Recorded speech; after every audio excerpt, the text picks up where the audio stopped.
প্রিয় দর্শক, দীপ্ত টিভির বিশেষ আলোচনা তক্কাতক্কিতে আপনাদের প্রত্যেককে স্বাগত জানাচ্ছি। আমি রুবায়েত ফেরদৌস। আজ আমরা কথা বলবো তারুণ্যের চোখে বাংলাদেশ। এই বিষয়ে কথা বলবার জন্য চারজন তরুণ প্রজন্মের সদস্য আজকের আলোচনায় যোগ দিয়েছেন। আসুন প্রথমে তাদের সঙ্গে পরিচিত হই। আমার ডান দিকে আছেন প্রিয় দর্শক, আমি ব্যারিস্টার সাকিব মাহবুব, আমি সুপ্রিম কোর্টের আইনজীবী। আলোচনায় আপনাকে স্বাগত।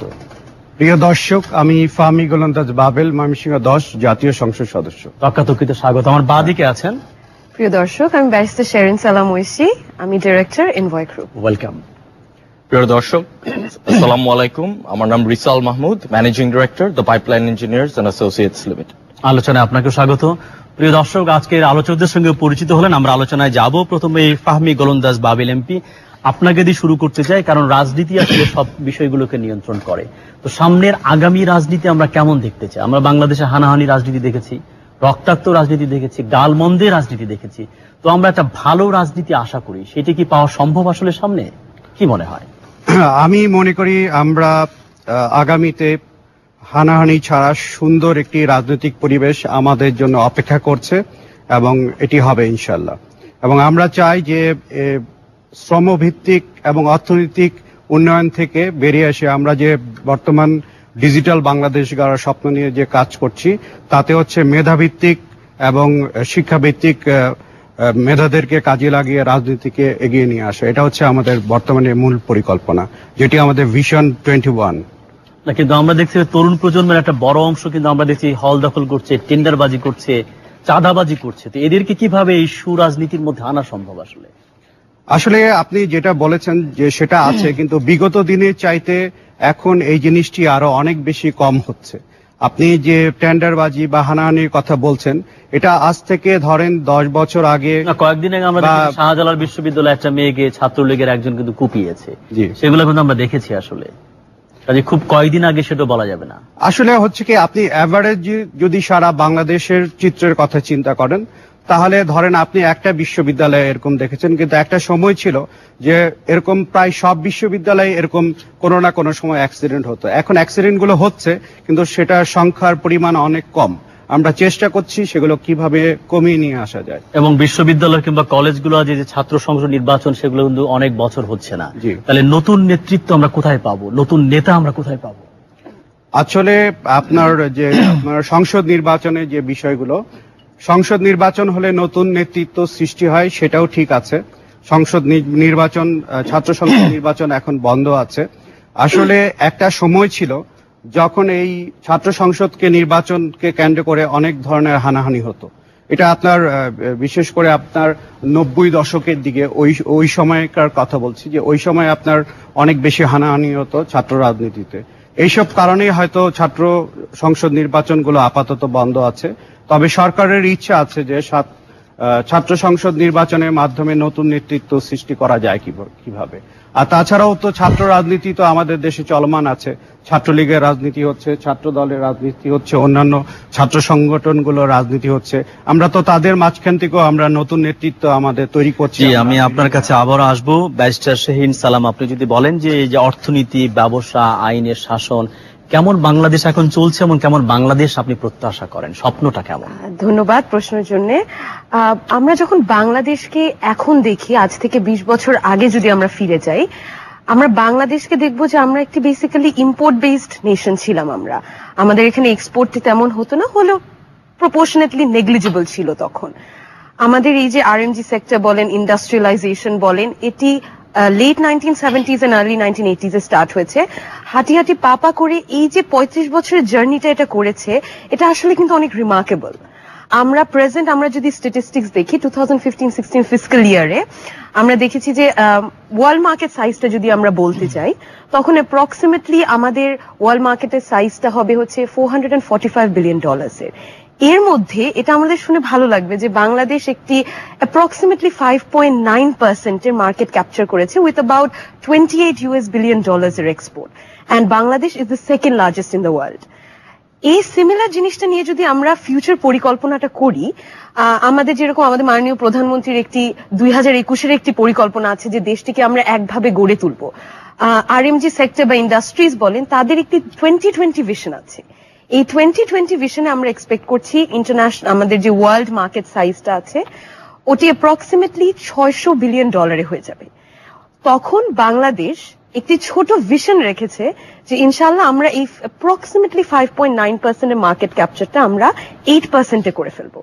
আমরা আমাদের এক্সপোর্ট অ্যাপ্রক্সিমেটলি $50 বিলিয়ন না, মার্কেট তো বাড়বে, সেটা খুব ভালো দিক, কিন্তু যেসব গার্মেন্টস সেক্টরে নারী শ্রমিকরা বেশিরভাগ কাজ করে তাদের মজুরি ভাতা সম্মানজনক জীবিকা সেইটা যদি বলেন প্রায় এটা নিয়ে আন্দোলন হয়, তারা মাঠে নামে। অবশ্যই জি, না আমি ওটাতে আসছি। আমি জাস্ট একটা জিনিস বলতে চাই যে এই যে উদ্যোগটা নিতে চাচ্ছে আমাদের এই সেক্টর, এটি আমাদের আমরা সবাই জানি 2021 সালে আমাদের বাংলাদেশের স্বাধীনতা 50 বছর হতে যাচ্ছে। আমাদের দেশকে একটি ছোট্ট উপহার দেওয়া, খালি এটা কিছু না, এর থেকে বেশি কিছু না অ্যাকচুয়ালি। কিন্তু আপনি যে কথাটা উঠালেন এটা আসলে সবার কনসার্ন হয়ে থাকে আমাদের দেশকে নিয়ে। একটা জিনিস কি, একটা 35 ইয়ার্স আমাদের কাছে অনেক বছর মনে হতে পারে, আসলে কিন্তু এটা খুব বেশি বড় না। 35 ইয়ার্স আমাদের যেটা 35 ইয়ার্স যেটা, তো এর মধ্যে আমরা মাশাআল্লাহ আপনি দেখতে পারেন আমাদের যে ফ্লারিশমেন্ট বা গ্রোথ যেটা হয়েছে ওটা কিন্তু ম্যাসিভ।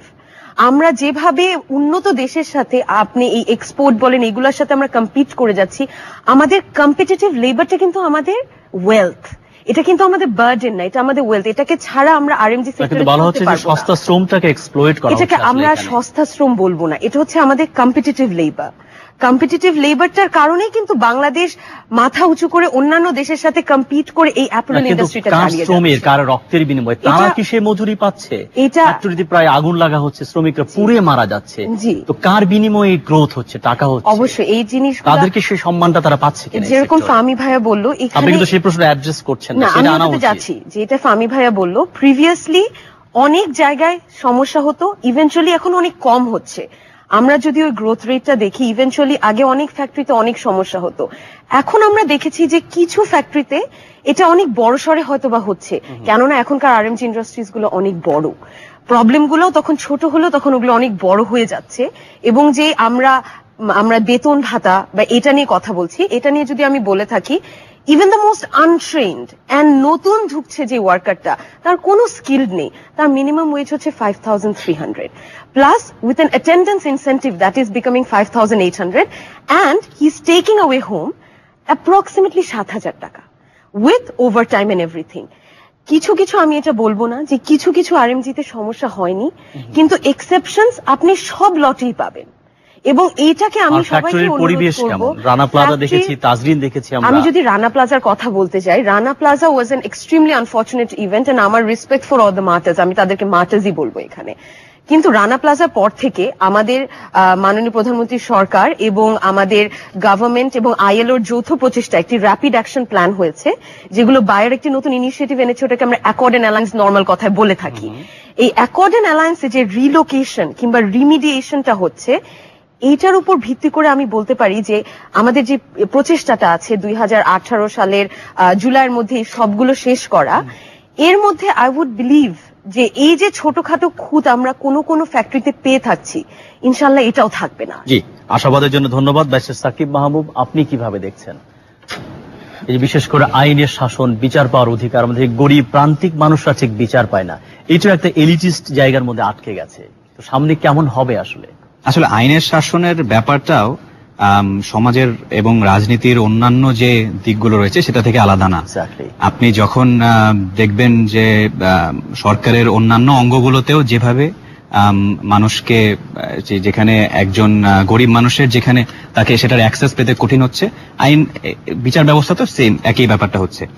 বিচার ব্যবস্থাটা আসলে শুধু কোর্ট ভিত্তিক না, বিচার ব্যবস্থাটা শুধু যে সুপ্রিম কোর্ট, জজ কোর্ট, ম্যাজিস্ট্রেট কোর্ট ততটুকু না, কারণ একটা মামলা কিন্তু সেখানে গিয়ে শেষ হচ্ছে, কিন্তু শুরু হচ্ছে কিন্তু থানায়। এখন থানায় কি একটা মানুষ বিচার পাচ্ছে? প্রশ্ন হচ্ছে সেখানে। একটা মানুষ যদি একটা সাধারণ একটা ঘটনা সেটার জন্য একটা এফআইআর করতে যায়, আপনি গিয়ে দেখেন কয়টা থানায় অ্যাকচুয়ালি কোনো তদবির ছাড়া বা কোনো টাকা পয়সা দেওয়া ছাড়া একটা মামলা নেওয়া হচ্ছে, খুবই কম আমাদের অভিজ্ঞতা যেটা। সেদিন পেপারে দেখলাম যে ঘুষ না দেওয়ার কারণে পুলিশ তাকে পেটাচ্ছে একজনকে বেঁধে, যেটা বড় করে সেই ছবি এক্স্যাক্টলি একটা চেয়ারের সাথে বেঁধে অমানবিক ভাবে। বিচারহীনতার সংস্কৃতি থেকে আমরা বেরোতে পারবো কিনা, সেখানে কালচারাল ইমপিউনিটি, এখান থেকে বেরোনো সম্ভব কিনা? এখন এখানে এটার জন্য অ্যাকচুয়ালি আমাদের সদিচ্ছা আছে কিনা সেটাই দেখতে হবে। আমাদেরকে দেখতে হবে যে এটাকে একটু আলাদাভাবে দেখলে চলবে না। যে এটা আমরা ঠিক আছে, আমরা কোর্টগুলোকে ঠিক আছে আমরা বিচারক বানালাম, আমরা কিছু সুন্দর কোর্ট বানালাম, আমরা বিভিন্ন জায়গায় নতুন কোর্ট বসালাম, শুধু এভাবে তো মানুষ বিচার পাবে না। বিচার পাবে যখন সে একটা থানায় গিয়ে একটা মামলা করতে পারবে, সে ম্যাজিস্ট্রেটের কাছে গিয়ে একটা মামলা করতে পারবে। না কেন, সমস্যাটা কোথায়? এখন সেখানে আমরা কি আমাদের সদিচ্ছা আছে কিনা, প্রথম হচ্ছে সেটা। আমাদের সদিচ্ছা থাকলে আমাদের সচেতনতা আছে কিনা, সরকারের সদিচ্ছা আছে কিনা এবং সরকারের সচেতনতা আছে কিনা সেটাকে দেখতে হবে। এবং সেটাতে যখন আমরা যাই তখন দেখতে পাই যে না, সেখানে শুধু দেখা যাচ্ছে যে একটা শ্রেণীকে শ্রেণী হয়তোবা বিচার ব্যবস্থার মধ্যে সুবিধা পেয়ে যাচ্ছেন, কিন্তু আরেকটা শ্রেণী কিন্তু পিছিয়ে পড়ছেন, এবং আরেকটা শ্রেণী যখন তার উপর যে নির্যাতন হচ্ছে সেটার জন্য বিচার চাইতে যাচ্ছেন, তখন উনি কিন্তু গিয়ে আর বিচারটা চাইতে পারছেন। ধন্যবাদ সাকিব, আমি আপনার কাছে আবারও আসবো। মিস্টার রিসাল মাহমুদ, আপনি যদি বলেন বিশেষ করে অর্থনীতি, ব্যবসা, এই ক্ষেত্রগুলা কি কি সমস্যা আছে ও কেমন দেখতে চান আপনি? Thank you for welcoming me.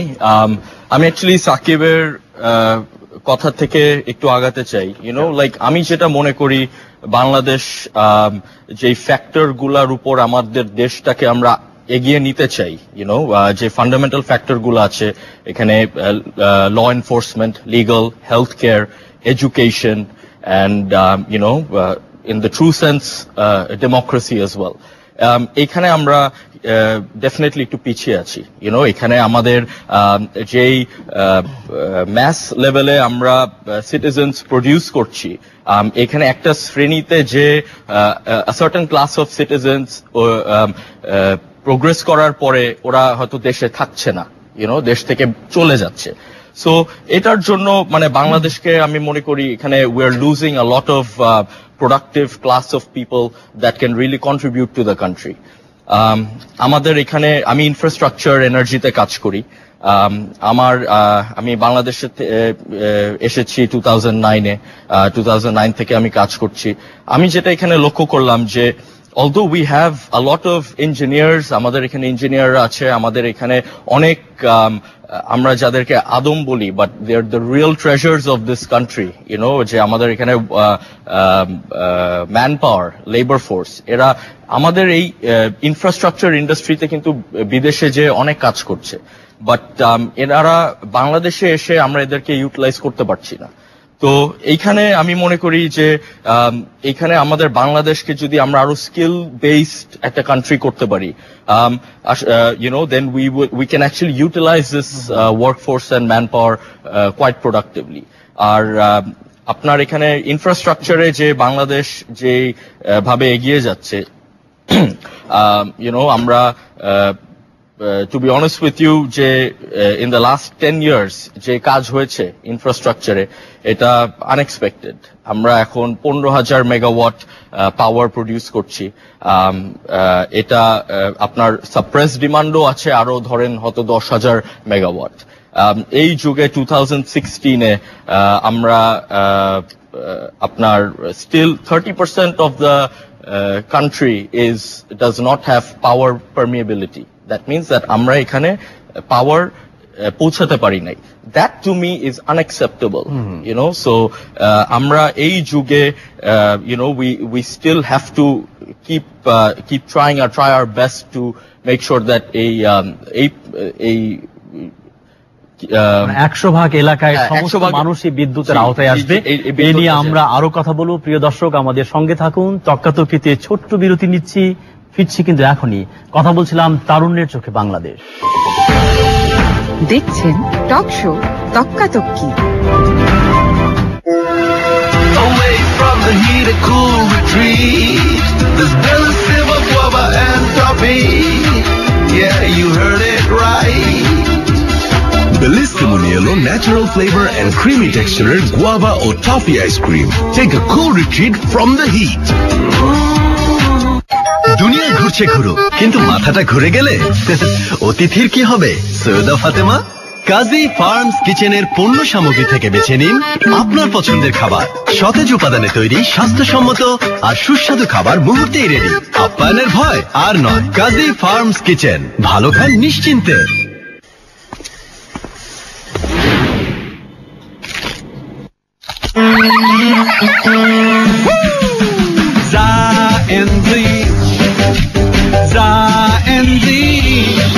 Go great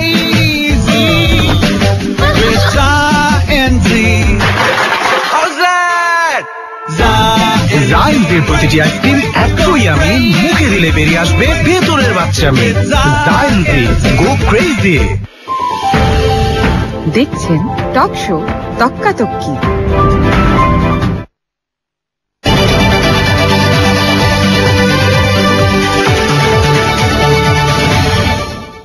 প্রিয় দর্শক, আরেকবার স্বাগত তক্কাতক্কিতে। কথা বলছিলাম তারুণ্যের চোখে বাংলাদেশ। বিরতির আগে খানিকটা কথা আমরা বলেছি, বিরতির পরে এমপি মহোদয় আছেন, তরুণ প্রজন্মের একজন এমপি। আপনি যদি আরেকটু বলেন যে আসলে আমরা দেখি যে পলিটিক্সে দুই পলিটিক্যাল প্রধান যে রাজনৈতিক দল যে পরস্পর কাঁধা ছোড়াছুড়ি করেন। ডেমোক্রেসি বলা হচ্ছে ফর্ম অফ গভর্নমেন্ট, আর একটা হচ্ছে ডেমোক্রেসি হচ্ছে একটা ভ্যালুস, একটা মূল্যবোধ, এবং তার মূল কথা হচ্ছে টলারেন্স, অন্যকে সম্মান করা, পরের মতকে শ্রদ্ধা করা। সেইটা আমাদের পলিটিক্যাল কালচারে কতটুকু আছে আসলে? আমি মনে করি যে আসলে আমরা বর্তমানে যে পজিশনে আছি তাতে আমাদের অবস্থাটা অনেক ভালো।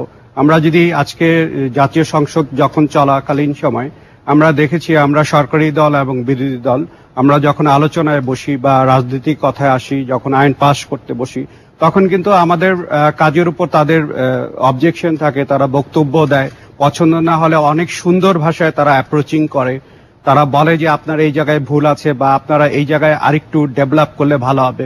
কিন্তু বিগত দিনে যে সংসদ গিয়েছে তাতে কিন্তু আমরা দেখেছি যে তখন কিন্তু এভাবে বিরোধী দল এবং সরকারি দলের মাঝে এভাবে কথোপকথন হতো না। এখন তারা অনেক বিরোধী দলই নাই, অপোজিশন বলে কিছু নাই আসলে। সবাই অনেক বেশি আপনার উত্তেজিত হতো এবং অনেক বেশি কাদা ছুড়ি করতো। কিন্তু বর্তমান যে সংসদ আছে এই সংসদে কিন্তু বিরোধী দলের সাথে সরকারি দলের কথা হয়, তর্কাতর্কি হয়। অনেকে প্রশ্ন করছেন যে আদৌ কি বিরোধী দল কিনা, আসলে সত্যিকারের বিরোধী দল কিনা, যে সরকারের সঙ্গে মিলেমিশে যেভাবে কাজ করছে। অনেকে বলছে হাঁস আর সজারু মিলে এটা হাঁস জারু হয়েছে কিনা আসলে পার্লামেন্ট, আসলে ডিসফাংশনাল বলছে। ব্যাপারটা হচ্ছে কি, ধরেন যারা নির্বাচনে অংশগ্রহণ করেননি বা যারা নির্বাচন বর্জন করেছেন, তো উনারা তো এই কথা ওনারা বলবে, এটাই স্বাভাবিক, ঠিক আছে। কিন্তু আমরা তো ওনাদেরকে সবসময় নির্বাচনে আসার ব্যাপারে উৎসাহিত করেছি, আমরা চেয়েছি যে ওনারা নির্বাচনে আসুক। ওনারা নির্বাচনে আসেনি, ওনারা নির্বাচনে আসলে আর অনেক ভালো হতো। জাতীয় পার্টি নির্বাচনে অংশগ্রহণ করেছে, তারা আমাদের সঙ্গে নির্বাচনে প্রতিদ্বন্দ্বিতা করে এখন তারা বিরোধী দলের ভূমিকায় আছে।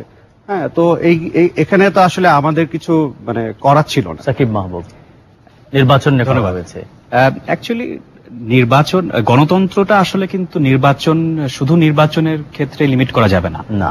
শুধু একদিনের গণতন্ত্র না, আমাদের 5 বছরের মধ্যে আমাদের একদিনই আমরা গণতন্ত্র প্র্যাকটিস করব, সেটা প্রতিদিনের গণতন্ত্র। আসলে অ্যাকচুয়ালি যেটা একটা ম্যাচিওর গণতন্ত্রে প্রতিদিনই একটা দেশ গণতান্ত্রিক, এবং সেক্ষেত্রে গণতন্ত্র শুধু ভোট না, গণতন্ত্র হচ্ছে বাক স্বাধীনতা, গণতন্ত্র হচ্ছে মানুষের অধিকার, গণতন্ত্র হচ্ছে ডিসক্রিমিনেশন মুক্ত একটি জাতি, সেটা হচ্ছে, এটাকে বলা যাবে গণতান্ত্রিক।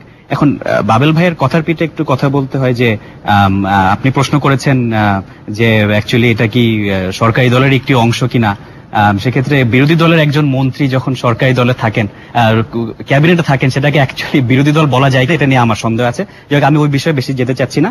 আমার কথাটা যেটা হচ্ছে যে এখানে যদিও ভোট হয়ে গেছে, নির্বাচন হয়ে গেছে, সেটা যে অজুহাতেই হয়ে যাক না কেন, এখন আমাদের একটা সুযোগ ছিল, এখনো আছে, সেটা হচ্ছে যে গণতন্ত্রটাকে ভালোভাবে প্র্যাকটিস করা। সেটা হচ্ছে আমি আমার অ্যাকাউন্টেবিলিটিকে প্রতিষ্ঠিত করা, যে কেউ যদি একটা গভর্নমেন্টের একটা অর্গানাইজেশন যদি কিছু করে যেটাকে ক্রিটিসাইজ করার মতো, সেটা করতে দেওয়া মানুষকে, মিডিয়ার স্বাধীনতা রক্ষা করা, সেটা হচ্ছে কিনা সেটা আমাদেরকে দেখতে হবে। এবং এইখানে আমাদের অনেকগুলো কিন্তু অ্যাকচুয়ালি সুযোগ আছে। এবং পার্লামেন্টে যেমন আর্টিকেল 70 বলে দিচ্ছে যে নিজের দলের বিরুদ্ধে কোনো ভোট দেওয়া যাবে না। তাহলে অ্যাকচুয়ালি কি পার্লামেন্ট কি এটা কি রাবার স্ট্যাম্প হয়ে যাচ্ছে না, যে গভর্নমেন্ট যেটা সিদ্ধান্ত নেবে 300 এমপিকে বা সরকারি দলের প্রত্যেকটি এমপিকে সেটাই মানতে হচ্ছে? সেখানে কি অ্যাকচুয়ালি ভোটাভুটি, যেটা আমরা অন্য দেশে দেখি যে একটা হ্যাঁ ভোট হচ্ছে, না ভোট হচ্ছে, অ্যাকচুয়ালি কি এটা আমাদের সংসদে সম্ভব কিনা? সেটাও তো সম্ভব না। কারণ সরকারি দল যদি বলে আমি এই বিলটা উত্থাপন করলাম, সরকারি দলের সব এমপিকে সেই বিলটাকে হ্যাঁ বলতে হচ্ছে। তো সেক্ষেত্রে অ্যাকচুয়ালি সংসদ কতটা কার্যকর এটা আমাদেরকে দেখতে হবে। এই সব ব্যাপারগুলোতে আমরা ইমপ্রুভ করতে পারি কিনা। যদিও আমরা জানি যে মহামান্য রাষ্ট্রপতিরা উদ্যোগ নিয়েছেন যে নির্বাচন কমিশন গঠনের জন্য সার্চ কমিটি, সেই উদ্যোগটা কতটা সফল হবে বলে আপনার মনে হয়? একটা গ্রহণযোগ্য নির্বাচন কমিশন আমরা চাইছি, আমার কাছে মনে হয় যে অবশ্যই এবং বিএনপি সহ অন্য পলিটিক্যাল পার্টির কিন্তু আলোচনা অবশ্যই এটি একটি ভালো উদ্যোগ, এবং এই উদ্যোগের এই উদ্যোগের কারণে যেটা হয়েছে যে একটি মিডিয়াতে এবং অ্যাকচুয়ালি সমাজে কিন্তু অনেকগুলো ইস্যু চলে এসছে এবং অনেকগুলো প্রস্তাব চলে এসছে। এই প্রস্তাবগুলো নিয়ে এখন আলোচনা হচ্ছে, পেপার পত্রিকায় আলোচনা হচ্ছে, টক শোতে আলোচনা হচ্ছে, চায়ের দোকানে আলোচনা হচ্ছে। তো এইটাও একটা আমি মনে করবো যদি আলটিমেটলি কিছু নাও হয়, এই যে একটা আলোচনা হচ্ছে এটাতেও কিন্তু আমাদের যে গণতন্ত্র একটা প্র্যাকটিস হচ্ছে, অবশ্যই এটা একটা পজিটিভ সাইড। জি, শেহরিন সালাম যদি একটু বলেন। যেরকম বলা হয়েছে গণতন্ত্র হবে একটা বৈষম্য মুক্ত, সবার স্বাধীনতা থাকবে, সেই রকম রাষ্ট্রকে আমরা বানাতে পারবো আসলে? একটা বলে না যে আশায় আশায় আমরা ছোট ছোট ড্রপস দিয়ে তো সমুদ্র হয় না, তো আমরা যদি আশা করি, এমন না যে আমি কালকে বানিয়ে ফেলছি, এটা হয়তো বা আজ থেকে 30 বছর পর, 50 বছর পর, কিংবা আমাদের পরের জেনারেশন ওটা দেখতে পারবে। কিন্তু আমাদের দেশ যে ডেমোক্রেসিটাকে পসিবলি কেপেবল না ওটাকে রাখা, এটা আমি কখনো মানি না। ডেমোক্রেসি আছে, এখনো একটা মহিলা তার বাসা থেকে রেডি হয়ে ওই ইলেকশন যেখানে মানে ভোট দেওয়া হচ্ছে সে সেখানে যায় এবং ব্যালট এসে ভোট দিচ্ছে। এটা মানুষের চয়েস, সে ভোট দিবে নাকি দিবে না, কিন্তু এন্টায়ারলি ওই চয়েসটা এখনো তাদের কাছে আছে। এখনো আমাদের কাছে অনেক freedom of expression and speech আছে। আমি আজকে এখানে বসে আছি, আমি আমার সরকারের কিছু কথা বলছি, তাদের এগেনস্টে বলছি, তাদের ফেভারে বলছি, তাদের কিছু সবার সব উইকনেস এন্ড স্ট্রেংথ থাকে। আমার এই যে পজিশনে বসে তাদের ব্যাপারে কথা বলে, এটাও কিন্তু আমার একটা রাইট। আমি আমার ফ্রিডম অফ স্পিচটা ব্যবহার করছি, এই জিনিসটাও কিন্তু একটা democracy. It's a part of democracy, N essence of democracy. তো অবশ্যই আমরা আনতে পারবো। আপনি যেহেতু ব্যারিস্টারও বটে, যে তনু হত্যার মতো এরকম অনেক নারী তাকে হত্যা করা হচ্ছে, মারা হচ্ছে, আহত করা হচ্ছে, এবং এশিয়াতে বাল্যবিবাহ হচ্ছে, বাংলাদেশ হচ্ছে সর্বোচ্চ। নারীর ক্ষমতায়নে আমরা কতদূর গেছি এবং বাধাগুলো কোথায় আসে? আমি যদি বাল্যবিবাহ নিয়ে একটু কথা বলি, লাস্ট কয়েকদিন আগে ডেইলি স্টারে পড়তে যে আমার চোখে একটু পড়লো, কিছু international and national human rights organisation আমাদের যে চাইল্ড ম্যারেজ রেস্ট্রেইন্ট অ্যাক্ট আছে 1929 সালের, ওইটা নিয়ে কথা বলছে তারা। তো তারা যেটা বললো, একটা লেম্যান যে হয়তো বা একজন লয়ার না কিংবা একজন নর্মাল মানুষ, তার কাছে হয়তো বা মনে হতে পারে যে এই একটা বাল্য বিবাহকে ইললিগাল ডিক্লেয়ার করে। আসলে তা নয়, সেটা একটি বিয়ের মিনিমাম এজ সেট করে for a male and female, which is 18 and 21 respectively. And একটা মানুষ যদি বাল্য বিবাহ করিয়ে থাকে তার কি পানিশমেন্ট হতে পারে। কিন্তু মেইন যে এসেন্সটা ছিল ওই একটার, যে আমি বাল্য বিবাহটাকেই ইললিগাল ডিক্লেয়ার করব, ওইটাই কিন্তু হয়নি। তো আমি আমার পজিশন থেকে আজকে আমি আমার মাননীয় সরকারের এবং তাদের জুডিশিয়ারিকে বা লেজিসলেচারকে আমি অনুরোধ করব যে even for the essence of protecting, এই যে সব ছোট ছোট মেয়েদেরকে বিয়ে দেওয়া হচ্ছে, আমি কিন্তু ওদের শৈশব ফিরিয়ে আনতে পারবো না। বিয়ে হয়ে যাচ্ছে, তাকে পানিশমেন্ট দেওয়া হচ্ছে, মিসক্রিয়েন্স ইজ ইন জেল, এটা কিন্তু কোনো সলিউশন না। সলিউশন হবে যখন ওই বিয়েটা ইন দ্য ফার্স্ট প্লেস হবে না। এরকম কিছু কিছু লেজিসলেশন আমাদের এখন বানাতে হবে, যাতে করে শুধুমাত্র যে উদ্যোগটা কিন্তু আমাদের মাননীয় প্রধানমন্ত্রী অলরেডি নিয়েছেন, মহিলাদের empowerment, it is one of the biggest motto of 2021, and সে এটা অনেকটা বাস্তবায়ন করেছেন। আরো কিছু লেজিসলেশন, ল, রুল আমরা যদি পাশ করে থাকি without a bureaucracy, I think এটা আরো সাকসেসফুল হবে। জি, রিসাল মাহমুদ। জি, আসলে একটা দেশকে আগায় নেওয়ার জন্য কিন্তু একটা কংক্রিট সলিড ভিশন থাকা উচিত, যেটা I believe that this government truly has. আমরা যদি ভিশন 2021 এর লক্ষ্য যদি দেখি, আমরা একটা মিডল ইনকাম কান্ট্রি স্ট্যাটাস অর্জন করতে চাই by 2021 by producing about 25,000 megawatts of electricity. এইখানে কম বেশি একটা দেশ, we're only 45 years old, এখানে কম বেশি অনেক কিছু থাকবে, বাট আমি মনে করি আমাদের জেনারেশনটা, it's so important যে we will be the pivotal factor for this change. আমাদের এখানে বাংলাদেশে at this moment আমরা প্রডিউস করছি 2,900 metric million MMCFD of gas today. আমাদের entire infrastructure is based on gas. এটা কমে যাচ্ছে। আমাদের এখানে এলএনজির আমদানি হচ্ছে, অ্যাবাউট বাই 2020 আমরা 2000 MMCFD of gas, LNG gas. Power sector আমরা হিউজ করাপশনের কথা শুনি, সেইটা কিভাবে কমানো সম্ভব? দেখেন, your talking about bandage for bullet wounds, বাংলাদেশে করাপশন কোন সেক্টরে নাই, বাট পাওয়ার সেক্টর আপনি যে করাপশনের কথা বলছেন, এগুলা অনেক ছোট লেভেলে অনেক জায়গায় হয়তো স্যাচুরেটেড হয়ে আছে, বাট করাপশন কম বেশি সব দেশেই থাকে, you have to overcome. আমরা কিন্তু অনেকবার চ্যাম্পিয়ন হয়েছি, সেইটা হওয়া ঠিক কিনা? 5 বার চ্যাম্পিয়ন হয়েছি, হ্যাঁ এক্স্যাক্টলি, দুর্নীতিতে। বাট এটা আমাদের শুনেন, আমি যে দুর্নীতিকে সহনীয় পর্যায়ে আনা যায় কিনা, ইটস এ ইমপ্রুভমেন্ট প্রসেস।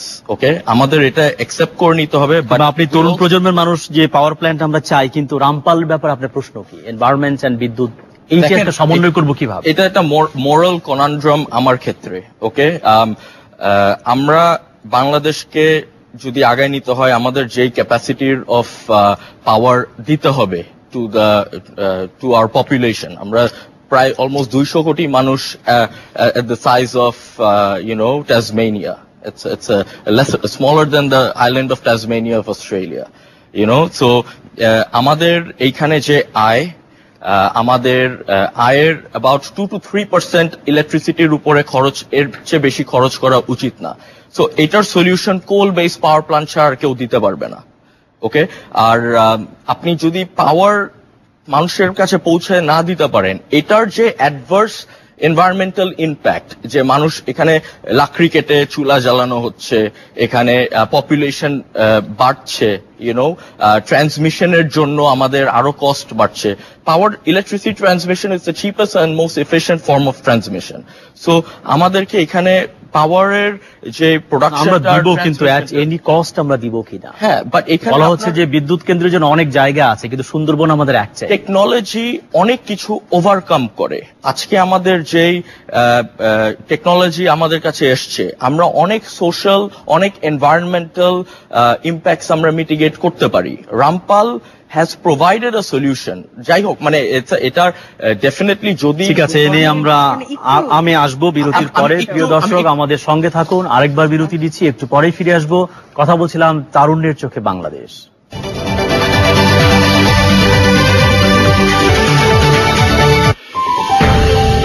দেখছেন টক শো তক্কাতক্কি। আমি অ্যাকশন বললি আপনি জায়েন্টস রক এন্ড রোল আইসক্রিমে একটা বাইট নিয়ে বলবেন জোস অ্যাকশন।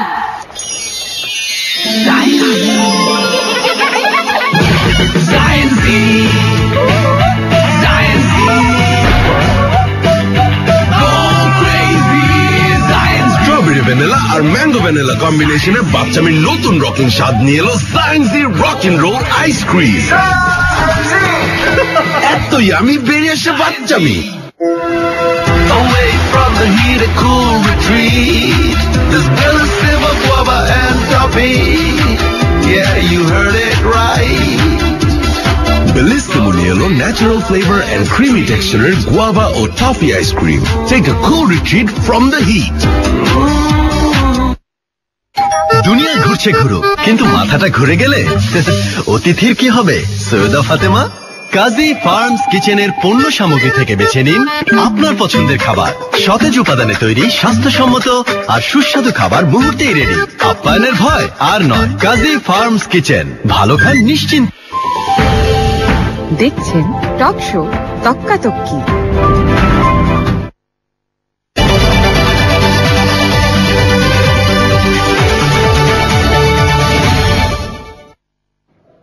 প্রিয় দর্শক, সঙ্গে থাকার জন্য ধন্যবাদ। কথা বলছিলাম তারুণ্যের চোখে বাংলাদেশ। বিরতির আগে আমরা রামপাল এবং বিদ্যুৎ কেন্দ্র, সুন্দরবন, পরিবেশ নিয়ে কথা বলছিলাম। ঐশী কিছু যোগ করতে চেয়েছিলেন। হ্যাঁ, আমি আসলে আমরা মনে করি যে রিসাল ভাইয়া যেটা বলছিল, it is absolutely right in the sense that we do produce a lot of electricity, কিন্তু আমাদের দেশে আমাদের মাননীয় প্রধানমন্ত্রী 2021 ভিশনে 20,000 ওয়াট ইলেকট্রিসিটি প্রডিউস করার একটি আশাবাদ ব্যক্ত করেছে কিন্তু, এবং ইনশাআল্লাহ that wouldn't be too much difficult for us। কিন্তু এখানে কথা হচ্ছে কি, আপনি একটা জিনিস বানিয়ে রেখে দিলেন, ওটাকে কিন্তু জায়গা মতো পৌঁছে দিতে হবে। আমাদের ওই মিনস অফ ডিস্ট্রিবিউশনটাতে একটু অভাব আছে। Means of distribution to the right place. আমাদের ইলেকট্রিসিটি এমন না যে আমাদের ইন্ডাস্ট্রিজ ইলেকট্রিসিটি পাচ্ছে না। আমি শুধু আরএমজির কথা বলছি না, আমি সব ইন্ডাস্ট্রির কথা বলছি, কারণ electricity is an immensely important জিনিস। যা কিছুই করতে যাবেন ইলেকট্রিসিটিটা আপনার লাগবে। আমরা ইলেকট্রিসিটি পাচ্ছি, কিন্তু the quality of the supply is not good. আপনি দেখছেন যে আমাদের কান্ট্রিটা we have come to this position অনেক হার্ডেলস পাস করে। এখনো কিন্তু আমাদের যে হ্যাসেল রাখতে হয় আমাদের কম্পিটিটিভ মার্কেটে থাকার জন্য, ওইটার জন্য ইলেকট্রিসিটি অ্যান্ড অ্যাজ রিসাল ভাই said gas is very important. এই দুইটা জিনিস ইন্ডাস্ট্রিয়ালাইজেশনের মূল ফাউন্ডেশন। এটাই যদি আমাদের না থাকে, শিওর যে ওই বিল্ডিংটা তো কোলাপস করবে। তো এই দুইটা যদি আমাদের সরকার আমাদের একটু এনশিওর করতে পারে, আশা করি আমাদের ইন্ডাস্ট্রিয়ালাইজেশনের থ্রু দেশটাকে উন্নয়নের দিকে নিয়ে যাওয়া wouldn't be a difficult thing. কারণ আজকে আমি সকালে পেপারে পড়লাম যে আমাদের মাননীয় প্রধানমন্ত্রী কি নোটে বলেছেন যে Bangladesh is a role model in case of development. এটা কিন্তু আমরা হতে পারি এবং আশা করি এখন আমরা আছি। কিন্তু আজকাল যে সাস্টেইনেবল ডেভেলপমেন্টের কথা বলা হয় সেখানে মেইন কনসার্ন কিন্তু এনভায়রনমেন্ট। আমরা কি আমাদের বুড়িগঙ্গা রাখতে পেরেছি? কত নদী খাল বিল সব দখল হয়ে যাচ্ছে, পলিউশন হয়ে যাচ্ছে।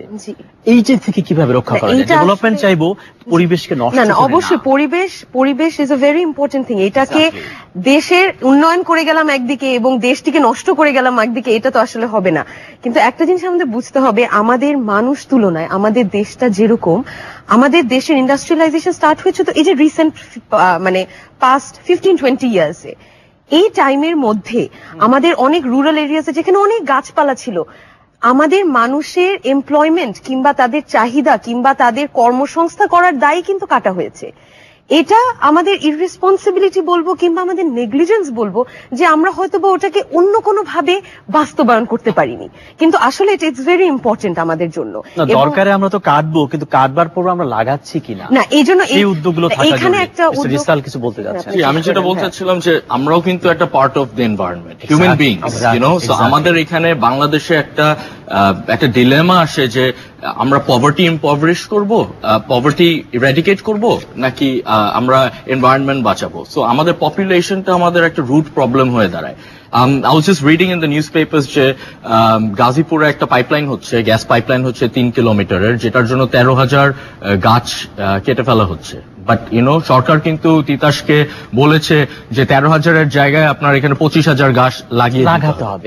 সো এখানে কিন্তু সরকার এই দিক দিয়ে এই উদ্যোগগুলো নিচ্ছে। বাট আমার যে মেইন প্রশ্ন হচ্ছে যে সব এনভায়রনমেন্টকে প্রোটেক্ট করার জন্য কিন্তু ক্যাপাবিলিটিস, টেকনোলজিস আছে, এইটা আমাদের বাংলাদেশে এখনো পৌঁছয়নি।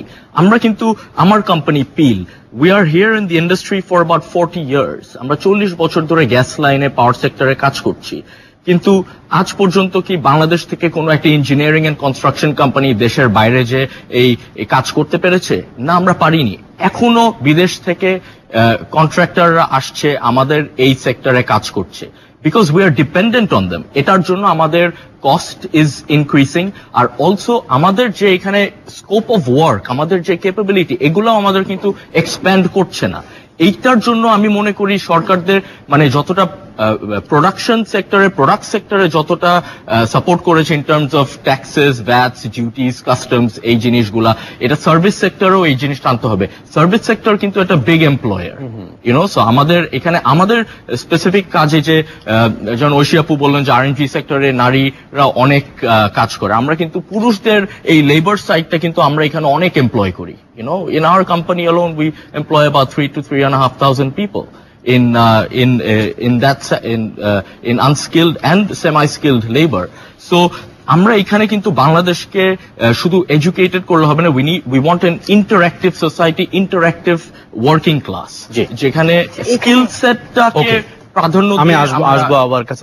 বাবেল যেটা বলতে চাই, আপনারা যেহেতু চারজনই তরুণ, আমরা দেখতে পাচ্ছি তরুণদের একাংশ, এবং একসময় বলা হতো যে মাদ্রাসা যারা পড়ে গরিব প্রান্তিক তারা জঙ্গি হয়। আমরা দেখতে পেলাম খুব অ্যাফ্লুয়েন্ট এলিট পরিবারের সন্তান ইংলিশ মিডিয়ামে পড়েছে, তারা দেখলাম যে হলি আর্টিজনে জঙ্গিবাদের সঙ্গে যুক্ত। তো এই জঙ্গিবাদকে আমরা সামনে মোকাবেলা করব কিভাবে?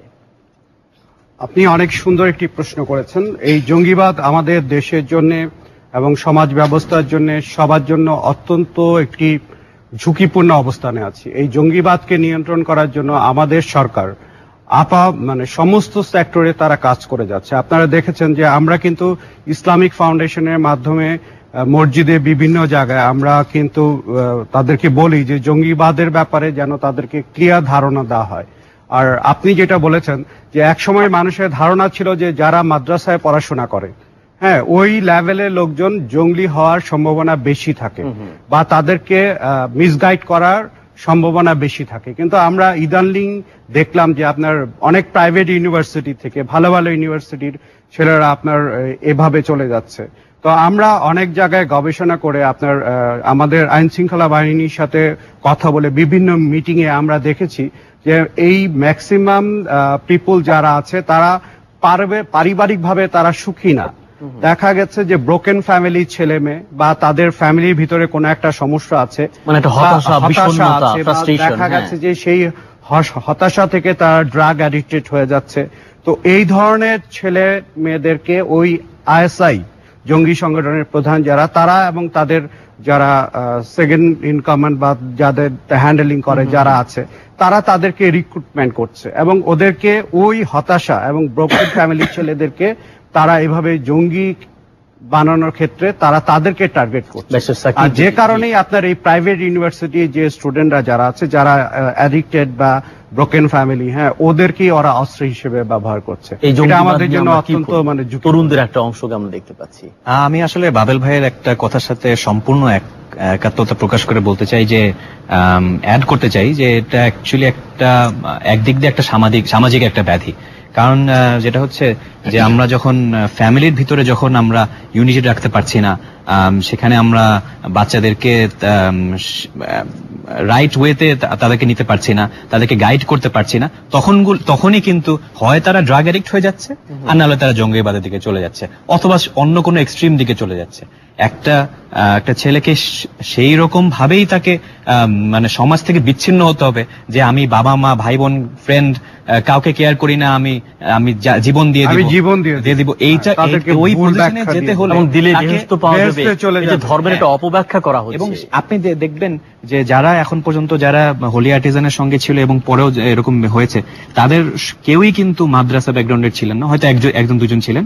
এবং সবাই দেখবেন যে কোনো একজন গান করতো, একজনকে বা পার্টি করে বেড়াতো, হ্যাঁ বিদেশে পড়ে আসছে, সেখানে হয়তো বা একটা অন্যরকম লাইফস্টাইল লিড করতো, একদম মিলে না, একদম মিল নেই। কিন্তু তারাই যখন হয়তো বা একটা জীবনের কোনো একটা বিষণ্ণতা থেকে ভুগছেন, একজনকে দেখা গেছিল যে তার প্রেমিকা তাকে ছেড়ে চলে গেছে, এই সময় সে ওই লাইনে চলে যায়, একজন যাকে ওই যে ভিডিও পাঠালো ইয়ে থেকে। সো এদেরকে যখন আমরা অ্যাকচুয়ালি পরিবার থেকে গাইড করা হচ্ছে না, এদেরকে সামাজিকভাবে গাইড করা হচ্ছে, আমার মনে হয় এটা ওই ফ্যাক্টরটা ছাড়া অ্যাকচুয়ালি আমরা জঙ্গিবাদকে যদি একটু বলেন যে আমাদেরই কাছাকাছি পরিবারের সন্তান 25 জন মানুষকে হত্যা করেছে, বিদেশি নাগরিককে হত্যা করেছে এবং ইটালিয়ান নারী সে গর্ভবতী ছিলেন, হত্যা করে তারা বলছে যে চিংড়ি মাছ বের করো, আমরা এখন রান্না করে খাবো। এই ক্রুয়েলটি, এই নিষ্ঠুরতার ব্যাখ্যাটা কি আসলে? আসলে আমরা সবাই একটি ছোট বাক্য হয়তো বা নর্মালি কথার মধ্যে বলে থাকি যে অল্প বিদ্যা ভয়ঙ্কর। তারা যেটা আছে যে আমরা এক্সট্রিমিজম এন্ড রিলিজিয়াস এক্সট্রিমিজম কিন্তু দুই উইং, আমরা কখনো দুটাকে মিলাতে পারবো না। কিন্তু রিলিজিয়াস এক্সট্রিমিজম ইজ আমরা একটা ফেইথ, একটা ধর্মের অনুসারে মুভ করে আমরা এই এক্সট্রিমিস্ট ব্যবহার কিছু কর্মকাণ্ড করছি। আমরা এইখানে যদি আমরা কথা বলি তাহলে দেখা যায় যে আমাদের আগের যেসব মাইন্ডসেট ছিল ওগুলো কিন্তু সব এখন নেই। আর এখন যে মাদ্রাসার বাচ্চারা হবে ওরকম কিছুই হচ্ছে না। এখন আমি ইভেন এমনও শুনেছি যে আমাদের অফিসে একজন আছেন, আমাদের একজন সিনিয়র অফিসার, ওনারই নেইবারের বাচ্চা একদিন হঠাৎ করে নিখোঁজ দিয়ে তারপরে শোনা গেছে যে সে মেসেজ পাঠিয়েছে বা অনেকে মেইল পাঠায়, ওইভাবে সে বলেছে যে আমি আইসিস এর সাথে যোগ দিয়েছি। ভাই এটা হচ্ছে কি আপনার যখন বাচ্চাদেরকে আপনি যে ফেইথই আপনি ফলো করেন না কেন, আপনি যদি ওটা ইনডেপথ নলেজ দেন, I do not tell you to be radical, in depth knowledge থাকতো, আমি ওটাকে বিকৃত ভাবে কারোর কাছ থেকে শুনলে আমি ওটা অপোজ করতে পারতাম। কিন্তু তাদেরকে যখন ওই বিকৃত শিক্ষাটা দেওয়া হচ্ছে ধর্মের ব্যাপারে, তখন তাদের অপোজ করার তো কোনো নলেজ নেই, কেননা প্রথমত তাদের বাবা মা তাদেরকে ওই নলেজটা দেয়নি। Critical thinking, exactly.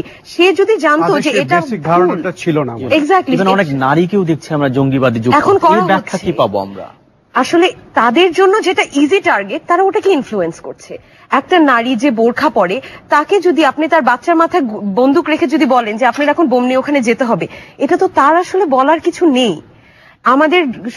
আমাদের সরকার যথেষ্ট চেষ্টা করছে বিভিন্ন ভাবে, কিন্তু আমাদের দেশটা এত বড় এবং আমাদের পপুলেশনটা এত বেশি, কোথা থেকে শুরু করে আপনি কোথায় শেষ করবেন? এবং এটা এমন একটি প্রবলেম যে বাংলাদেশ তো আগে ফেস করেনি। আমরা আগে দেখতাম আইসিস সিরিয়াতে করছে, এইখানে করছে, ওখানে করছে। আমি কখনো আমার ডিপেস্ট ড্রিমে চিন্তা করিনি যে বাংলাদেশে এই জিনিসটা এই হবে। ধরনের সমস্যা যে শুধু আমাদের বাংলাদেশে এটা আছে গ্লোবাল তাই না। ফেনোমেনা আসলে। এটা বৈশ্বিক সারা বিশ্বেই আছে। এবং গ্লোবালি আমরা কিন্তু এই রকম ফ্যামিলির ছেলে মেয়েরাই কিন্তু আসছে এবং যারা সূত্রপাত কিন্তু ওইখানে যারা আইটিতে ভালো, ইন্টারনেট ভালো জানে, তারাই কিন্তু যুক্ত হচ্ছে। ওদেরকে কিন্তু ইন্টারনেটের মাধ্যমে Influence করা হচ্ছে। ফেসবুকের মাধ্যমে, মেসেজের মাধ্যমে তাদেরকে ইনফ্লুয়েন্স করা হচ্ছে। আমরা একটা তো এই নিয়ে আমরা আরো কথা বলবো। এই পর্যায়ে আরেকবার বিরতি নিচ্ছি। তক্কাতক্কিতে কথা বলছিলাম তারুণ্যের চোখে বাংলাদেশ। সঙ্গে থাকুন, ফিরছি এখনই।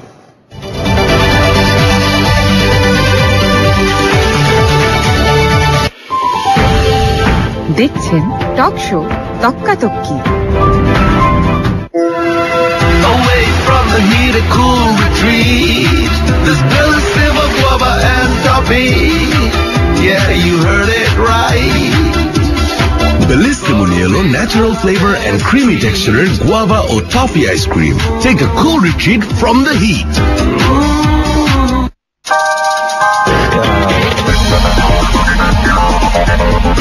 গত 3 বারে সাপে আমরা দ্বিতীয় রাউন্ডে যেতে পারি নাই। ওই গার্ড বা ওই সামর্থ্য আমাদের তো নাই।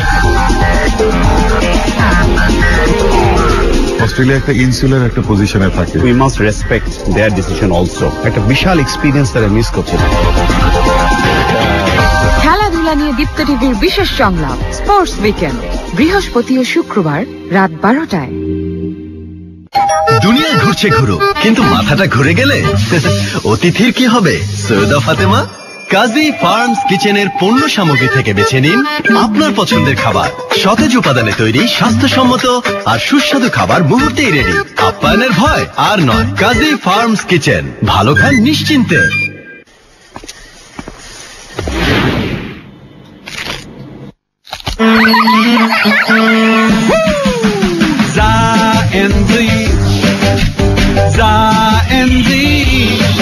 Go crazy with How's that? জায়েন্টের প্রতিটি আইসক্রিম এতই আমি মুখে দিলে বেরিয়ে আসবে ভেতরের বাচ্চা মেয়ে। জায়েন্টে গো ক্রেজি। দেখছেন টক শো তক্কাতক্কি।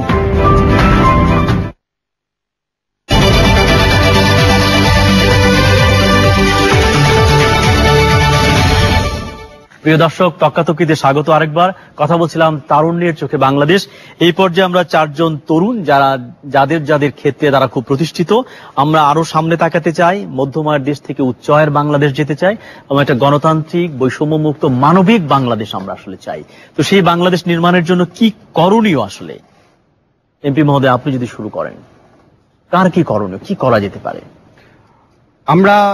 আমাদের এই সরকার যেটি ভিশন 21 আমরা যেটি হাতে নিয়েছি, যেটি আমাদের 2008 নির্বাচনের প্রতিশ্রুতি ছিল, যেটি আমাদের মাননীয় প্রধানমন্ত্রী এবং ওনার তথ্য উপদেষ্টা সজীব ওয়াজেদ জয়, যিনি এটি আপনার সারা বাংলাদেশে দ্বার প্রান্তে সমস্ত জায়গায় ছড়িয়ে দিয়েছেন যে কিভাবে আমরা এই ডিজিটাল বাংলাদেশকে করতে পারি, এবং সেটি আমরা বর্তমানে একদম, আমি মনে করি সেটা আমরা শতভাগ সাকসেসফুল। আপনারা দেখেছেন যে এই 2008 থেকে আজকে পর্যন্ত এই যাবৎকালে আমরা প্রায় তৃণমূল পর্যায়ে একদম দ্বার প্রান্তে সেই ইউনিয়ন পরিষদে যে আপনার আইটিসি যে আপনার সেন্টার করেছি, সেখান থেকে আমরা যে ধরনের ফেসিলিটি পাচ্ছি বা জনগণকে যে ধরনের ফেসিলিটি দিচ্ছি, এটি আমাদের সরকারের একটি বড় ধরনের সফলতা এবং আমরা তরুণরা এই ধরনেরই একটি অগ্রগতি চাই। আপনি দেখেন যে এক সময় যদি একটা মা যদি একটি ছেলের সাথে ফোনে কথা বলতে চাইতো, তাহলে তার সেই ট্রাঙ্ক কলের সাথে তার 2 দিন বা 1 দিন অপেক্ষা করে তার ছেলের সাথে সেই গ্রামের মায়ের সেই কথা বলতে হতো। আজকে আমরা স্কাইপির মাধ্যমে, ভাইবার ইউজ করার মাধ্যমে তাৎক্ষণিক কিন্তু আমরা কথা বলতে পারছি। আপনি দেখেন যে গ্রাম পর্যায়ে যে সমস্যাগুলো হয়, জমি সংক্রান্ত কাজে যে সমস্যাগুলো হয় এসিল্যান্ড অফিসে, আমরা কিন্তু ওই সেক্টরগুলাতে আমরা সব কম্পিউটারাইজ করে দলিলগুলাকে সমস্ত জায়গায় একত্রিত করে আমরা কিন্তু এই ইউনিয়ন পরিষদের চেয়ারম্যান এবং মেম্বারদের মাধ্যমে জনগণের কাছে কিন্তু আমরা সেই সেবা পৌঁছে দিতে পারছি।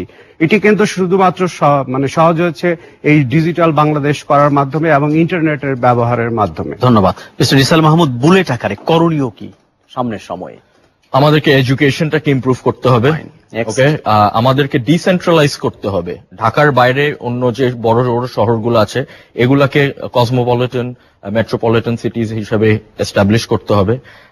আমি মনে করি আমাদের হেলথ কেয়ার সেক্টরটা and health and nutrition it needs a lot of improvement. আমাদের যে সামনের যে জেনারেশন আসতেছে, we must make sure that we have a healthy future for them, you know. So আমাদের এখানে হেলথ কেয়ারের রেগুলেশনস আনতে হবে, infrastructure and communications a massive improvement আনতে হবে। We want to see a more interactive society.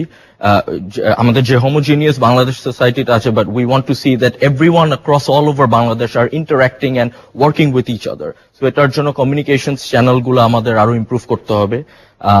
And we want to bring in better regulations to the local contractors. বাংলাদেশে যারা engineering and construction সেক্টরে, যারা ইনফ্রাস্ট্রাকচারে contribute করছে, এদেরকে প্রোটেক্ট করার জন্য we want to see the government take proactive measures so that আমরা আমাদের টেকনোলজি ইমপ্রুভ করতে পারি, আমরা আমাদের ম্যান পাওয়ারের স্কিল সেট ইমপ্রুভ করতে পারি।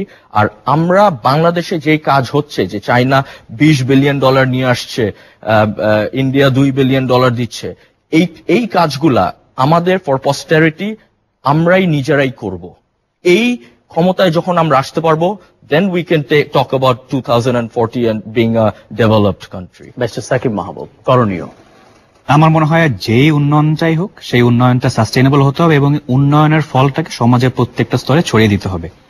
যদি আমরা দেখি এখানে ঢাকা শহরে অনেকগুলো ফ্লাইওভার আছে, কিন্তু বাংলাদেশে অনেক জায়গায় রাস্তাই নাই, আর অথবা রাস্তা হচ্ছে সেখানে 6 মাসে রাস্তা ভেঙে পড়ছে। ঢাকা শহরে লোডশেডিং নাই, কিন্তু আমি গত সপ্তাহে গ্রামে ছিলাম, 6 ঘন্টা করে লোডশেডিং পার ডে। ঢাকা শহরে গ্যাস আছে, এখন ঢাকা গ্রামে বলছে যে তোমাদেরকে আর গ্যাস দিব না, সিলিন্ডার কিনে নাও। হ্যাঁ, তো আমাদের উন্নয়নটা অ্যাকচুয়ালি এটার ফলটাকে সবাই খুব দরকার। অবশ্যই, কারণ ভালো খেতে হলে রেস্টুরেন্টের জন্য ঢাকায় আসতে হয়। অবশ্যই, এটা করে কিন্তু আপনি গ্রাম খালি করে দিচ্ছেন, গ্রামীণ অর্থনীতিকে আপনি পঙ্গু করে দিচ্ছেন, কারণ গ্রামে কেউ থাকছে না।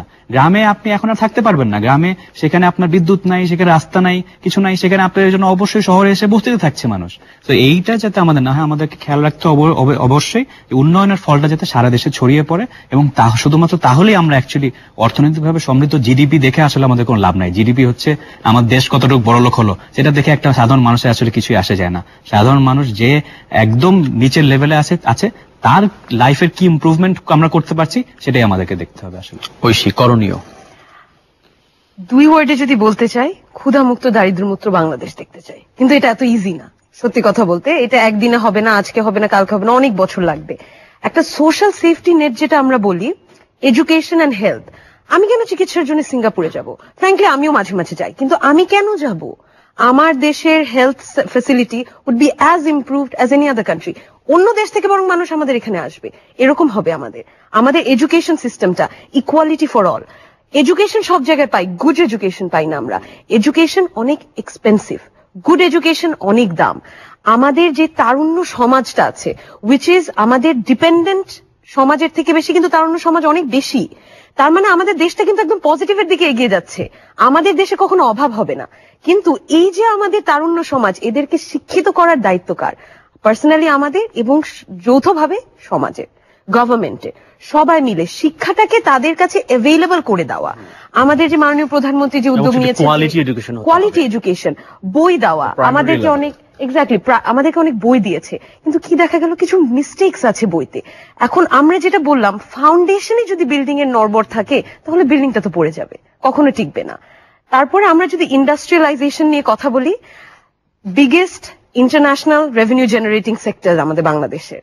আমরা চাইবো কাঁধে কাঁধ মিলিয়ে ডেভেলপড কান্ট্রিগুলোর সাথে, আমরা এখন এলডিসি আছি, লিস্ট ডেভেলপমেন্ট কান্ট্রি, ওখান থেকে আমরা ইনশাল্লাহ বের হয়ে আমরা ডেভেলপড কান্ট্রির সাথে নেক টু নেক কম্পিট করব। আমাদের আশেপাশে কারা আছে? শ্রীলঙ্কা আছে, সিঙ্গাপুর আছে, চায়না আছে। আমরা কি করছি? আমাদের ডিপ সি পোর্ট নেই, আমরা তাদেরটা ব্যবহার করছি। আমাদের দেশকে ইনসাফিসিয়েন্ট না ইনসিগনিফিকেন্ট? আমাদের দেশে একটা deep sea port easily available করতে পারি, কিন্তু আমাদের মাদার ভেসেল আসতে পারে না, ফিডার দিয়ে আমরা আমাদের এখানে নিয়ে আসি। টাকা বেশি, টাইম বেশি, আমাদের কম্পিটিশনটা ডিফিকাল্ট হয়ে যায়। তো আমার সরকারের কাছে একটি আবেদন থাকবে যে আমরা প্রাইভেট ওনারশিপরা, আমরা এন্টারপ্রেনার্সরা, আমরা উদ্যোগ নিব, আপনারা আমাদেরকে সাপোর্ট দিবেন, ফাইন্যান্সিয়াল, ফিসকাল, ইনফ্রাস্ট্রাকচার, আমাদের যে এভরি ইয়ার যে বাজেট হয় ওটা থেকে একটা আলাদা ভাগ থাকবে যেটা ফ্রেশ এন্টারপ্রেনার্সদের হেল্প করবে। ফ্রেশ মাইন্ড, ফ্রেশ এন্টারপ্রেনার্সদের অভাব নেই, তারা বিভিন্নভাবে ডাইভার্সিফাই করতে চায়, কিন্তু নেই কি অপরচুনিটি। এইটা যদি দেওয়া হয়, আই ডোন্ট থিঙ্ক বাংলাদেশকে কেউ হারাতে পারবে কিংবা তাদেরকে কেউ স্টপ করতে পারবে। We are not incapable, we are just not sufficient at this. Mister Isal, start up করার জন্য এই তরুণ উদ্যোক্তা কিভাবে তৈরি করতে পারি আমরা আসলে? স্টার্ট আপ করার জন্য আমাদের যে ডিজিটাল বাংলাদেশের যে ভিশনটা এনেছে ফর দ্য লাস্ট 2-3 ইয়ার্স, আমরা দেখেছি অনেক সিম্পোজিয়াম হয়েছে, অনেক মেলা হয়েছে, অনেক ফেয়ার হয়েছে।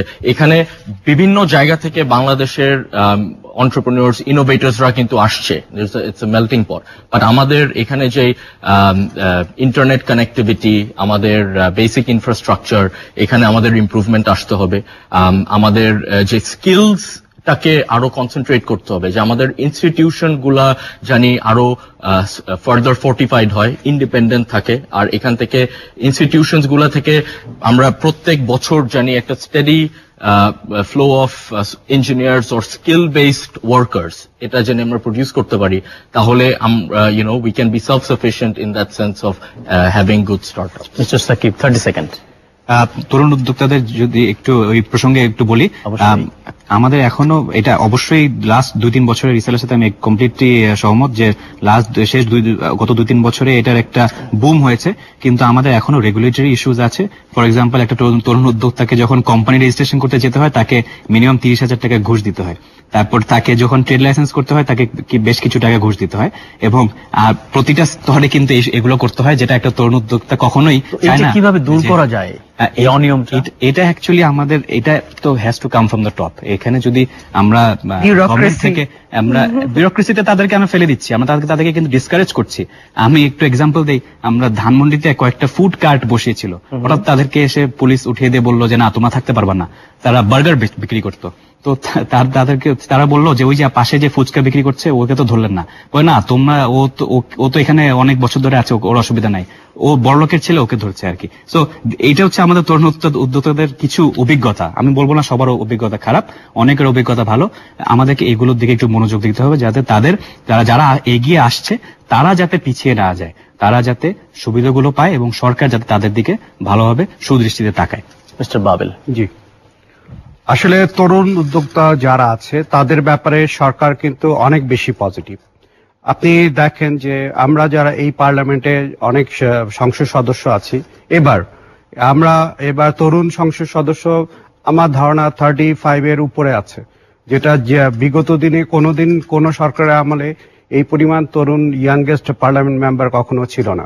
আর আমাদের মাননীয় প্রধানমন্ত্রী সবসময় তরুণদেরকে নিয়ে চিন্তা করে, বিধায় আমাদের এই পার্লামেন্ট থেকে শুরু করে সেই তৃণমূল পর্যায়ে সমস্ত জায়গায় তরুণরা যেন বিভিন্ন জায়গায় কাজকর্মের মাধ্যমে বিভিন্ন অর্থনৈতিক কাজে তারা যেন সমৃদ্ধ হতে পারে, সেই জন্য আমাদের সরকার অনেক ব্যবস্থা করেছে, এবং সেই ব্যবস্থাগুলা কে কিভাবে গ্রহণ করবে, হ্যাঁ, সেটা তার উপর ডিপেন্ড করে। আর সাকিব ভাই যে এখন একটা কথা বললো যে অনেক ক্ষেত্রে দেখা যায় যে তারা কোনো জায়গায় কোনো ভালো কাজ করতে গেলে, উদ্যোগ নিতে গেলে ঘুষ দিতে হয়। হ্যাঁ, তো আমার মনে হয় যে এটা কোনো এককালে এটার পরিমাণ অনেক বেশি ছিল, বিগত দিনে কমে আসছে। সেটা আমাদের ঐশী আপু যেমন বললো যে আমরা তো একদিনে কোনো কিছু কাজ করে যেতে পারবো না, আমাদের টাইম টু টাইম আস্তে আস্তে আমরা করে ফেলবো। ব্যারিস্টার শেহরিন ঐশী, আপনাকে দিয়ে শেষ করব যে নারী পুরুষের একটা সমতা আমরা চাই, ইকুয়ালিটি চাই, ইকুইটি আমরা চাই, করণীয় কি 30 সেকেন্ডে বলে আমরা শেষ করব। করণীয়টা এটাই হচ্ছে যে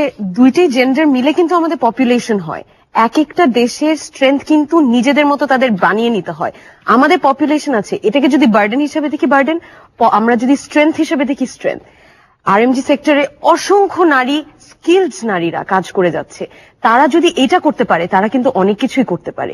আমার জাস্ট এতটুকুই আশা থাকবে আমাদের সরকারের কাছ থেকে যে তাদের স্কিলটাকেও পুরুষ মানুষদের স্কিল হিসেবে ইকুয়ালি ট্রিট করা হোক, ইকুয়াল ওয়েজ, ইকুয়াল ট্রিটমেন্ট।